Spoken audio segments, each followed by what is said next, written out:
دا وظیفه که تاسو یو څلوېښت ورځو پورې مسلسل وکړئ نو زه تاسو ته 100% په ګارنټۍ سره وایم چې دا ټول خلک به د ستاسو قدمونه ښکلوي، یعنې دونه مینه او محبت به درسره کوي چې د ستاسو نه به زاریږي او قربانیږي. بسم الله الرحمن الرحیم. السلام علیکم ورحمة الله وبرکاته.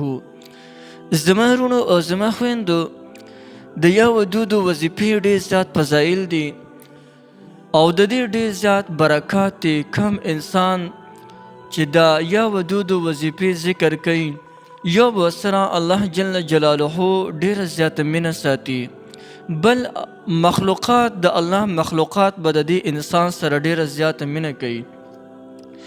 بیا خصوصا په دې مخلوقاتو کې اشرف المخلوقات یعنی انسان، تمام انسانان به د دې انسان سره ډېره زیاته مینه کوي. کوم یو انسان چې د یا ودودو وظیفه هغه په کثرت سره کوي، یعنی هغه وظیفه چې څنګه طریقه درته اوس ښیم دا صرف د 140 ورځو وظیفه ده، زیاته دم نه. دا صرف د 140 ورځو وظیفه ده. 140 ورځو پورې دا وظیفه تاسو وکړئ، تاسو به په خپل حق حیران پاتې شئ. دا دنیا به د ستاسو قدمونو ته راځي، ستاسو قدمونه به ښکلوي. هر یو کس به تاته د عزت او د قدر په نظر باندې ګوري. او دا وظیفه خصوصا د هغه رونو او د هغې خویندو دپاره ده، کم رونه او کم خویندې چې په معاشره کې هېڅ عزت هېڅ قدر نه وي، هغه رونه او هغه خویندې چې د خلکو د عزت نه ډېر زیات، د خلکو د نظر نه ډېر زیات پرېوتې خلک وي او د هغوی په معاشره کې هېڅ قدر نه وي، هر څوک ورته په سپک نظر باندې ګوري. او د هغوی که چېرته یو خبره وکړي د هغوی خبرو ته سوچ کوم دی هغه توجه هم نه کوي. خصوصا د دغې رونو او د دغې خویندو دپاره د یا ودودو دا وظیفه چې ده داسې ده، دا وظیفه لکه د مقناطیس ځان ته دا زړونه راکاږي. ابو علي رحمه الله په خپل کتاب شمس المعارف کې لیکلی دي چې دا وظیفه یا ودودو وظیفه داسې وظیفه ده چې دا د خلکو زړونه لکه د مقناطیس خپل ځان طرف ته راکاږي. نو کوم انسان چې دا وظیفه کوي هغه به د خلکو زړونه د خپل ځان طرف ته مایله کي، او کله د خلکو زړونه ستا طرف ته مایله شول دا ټول خلک به تا ته د محبت په نظر باندې ګوري. او تر دې پورې که دا پابندۍ سره کې، یعنی د دې 41 ورځو کې به ستا کار الله جل جلاله انشاءالله وکړي، لیکن که د دې 41 ورځو نه بعد یا هم کې طریقې څنګه روس درته ښیم طریقه، لیکن که د دې 41 ورځو نه علاوه تو هر وخت لګې او یا ودودو چې کوم دی هغه ورد کې او وظیفه کې، داسې عجیب او غریب اسرار او رموز به په تا باندې واقع شي چې ته به ورته حق حیران پاتې شي.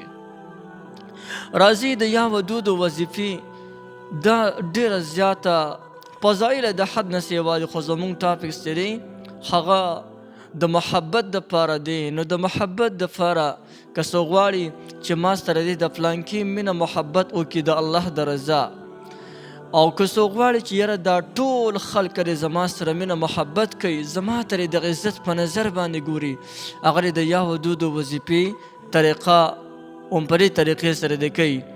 د دې وظیفې د کولو طریقه دا ده چې روزانه تر د 140 ورځو پورې روزانه د ماسخوتن د مانځه نه پس به د اودس په حالت کې په یو ځانله ځای کې کښېنې، داسې ځانله ځای کې چې هغه ټیم کې تا سره څوک خبرې اترې نه کوي او نه ستا توجه بل طرف ته اوړي. د ټولو اول به درود ابراهیمي ووایي، هغه درود شریف چې کم درود شریف موږ په دې مانځه کې ویو دا به 11 کرتې وي، او د هغې نه پس به 1000 مرتبه یعنی 1000 کرته 1000 کرته یا ودودو ذکر به وکړې، داسې به شروع کې بسم الله الرحمن الرحیم اللهم یا ودودو یا ودودو یا ودود، دغسې طریقې سره یې کوه. او چې کله 1000 کرته یا ودودو ووایې د هغې نه پس 11 کرته بیا درود ابراهیمي یعنی هغه درود شریف چې کوم موږ په دې مانځه کې ویو دا 11 پیرې ووایه، او د هغې نه پس د خپل ځان دپاره دعا هم غواړه چې یا الله د مخلوق دا زړونه زما طرف ته مایله کړي، یا الله د دې پلانکي کس دا زړه زما طرف ته مایله کړي چې زما سره مینه او محبت شروع شي. دا ښځه او خاوند هم کولی شي که چېرته کې د خاوند نه ښځه خفه شوي نو هغه دې دا وظیفه وکړي یا ودودم په دې ترتیب سره او د خپلې ښځې دپاره د سوال کوي چې یا الله دا ښځه ما سره چې کوم دی په اخلاق او ما سره مینه زیاته کړي. نو د ښځې خاوند د مینې زیاتولو دپاره هم ښه کافي اثر لري. دغه رنګې چې د کمې ښځې نه خاوند خفه شوي وي پس خبره ترې نه هغه ناراضه شوي نو که هغه خو 140 ورځې پورې هم په دغه طریقې سره کومه طریقه مې درته وښوله دا وظیفه کوي او د هغې نه پس دعا غواړي، دعا یې داسې غواړي یا الله زما خاوند زما سره روغ کړي، یا الله زما سره مینه پیدا کړي او داسې مینه پیدا کړي چې هغه د همیشه دپاره او دا مینه بیا چېرته هم نه ختمیږي. نو دا خو د ښځې او د خاوند دپاره هم کولی شي. یا دوه کسان په خپلو کې ناراضه یو کس راضي دی او بل کس ناراضه دی نو د هغو دپاره هم کولی شي.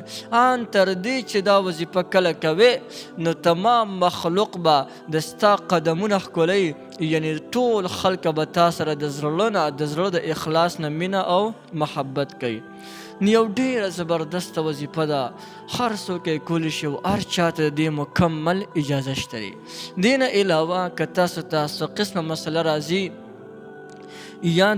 یا د یو حاجت دپاره تاسو غواړئ وظیفه نو هغه موږ ته لاندې په کمنټ کې کولی شئ. انشاءالله وقتاً په وقتاً په را روانه ویډیو کې به د هغې حاجت دپاره مناسب وظیفه انشاءالله تاسو ته ملاویږي او هغه وظیفه هغه مجرب وظیفه انشاءالله. جزاک الله خیرا.